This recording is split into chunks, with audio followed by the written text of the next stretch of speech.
backdrop, though, to understand the legal arguments that will then follow. So the second point is this. Against that backdrop, the use of eminent domain to seize private property or to seize an easement over private property is illegal except for a really narrow set of circumstances. And Steve, you did a great job. You actually have been very helpful in advancing my own understanding of this issue, but I'm just, for everyone here to really leave here today fully armed and equipped to be able to go explain this issue to 100 of your neighbors. And that's my ask of you coming in here today. That's it. We have one ask. Go tell 100 people, the 100 that could not be here in this room but who deserve to know, tell them exactly what they need to know about this issue. So in service of that, I'm just going to go into a little bit more detail. Kelo versus City of New London. It's a special day to be discussing. Sandra Day O'Connor, God bless her, hope she rests in peace, died today. She wrote a legendary dissenting opinion in a 5-4 case that the Supreme Court today would go the other way on, which held the dissenting opinion, which has been adopted by Iowa's own Supreme Court, in a case right here much more recently, that there's two options for what can be used for eminent domain, the seizure of private property. One is it a public use? Now, I'm a skeptic of eminent domain, period, but if the government has some public use, not from a private company, but some public use, that's the limited circumstance in which eminent domain is able to be used. That's tied to the Fifth Amendment, to this thing we sometimes forget called the Constitution of the United States.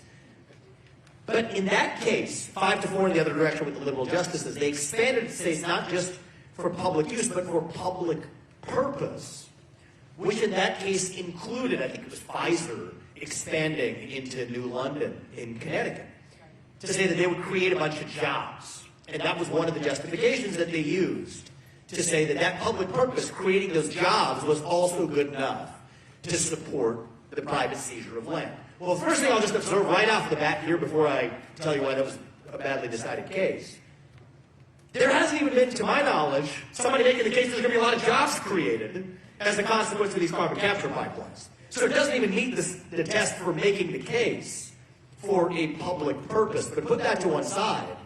Those dissenting justices, O'Connor, Rehnquist, Thomas, wrote one of the most legendary Supreme Court dissents in that case that was adopted by the Iowa Supreme Court, saying that the state constitution as interpreted here, that has its own provisions on eminent domain, agree with the Sandra Day O'Connor view.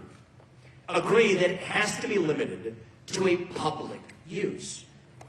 But the good news is the people who came before you, the Republican Party who came before the puppets you have today running the Republican Party, have actually laid a good groundwork in this state. 479B, it's another statute in this state that lays out for hazardous liquid pipelines, what are the standards? And that's exactly what these are. These are hazardous liquid pipelines. What is the limited case in which you're able to use eminent domain? And others have said this before. They've done a great job, but I'm just really laying it out so everybody leaves with a good understanding. It has to be necessary and convenient. So then the question is, A, is this a public use? No, it's not. These are private companies being showered billions of dollars of U.S. taxpayer money upon them. Those are companies, not the state. Second, pursuant to the Iowa Code, 479B, is this necessary?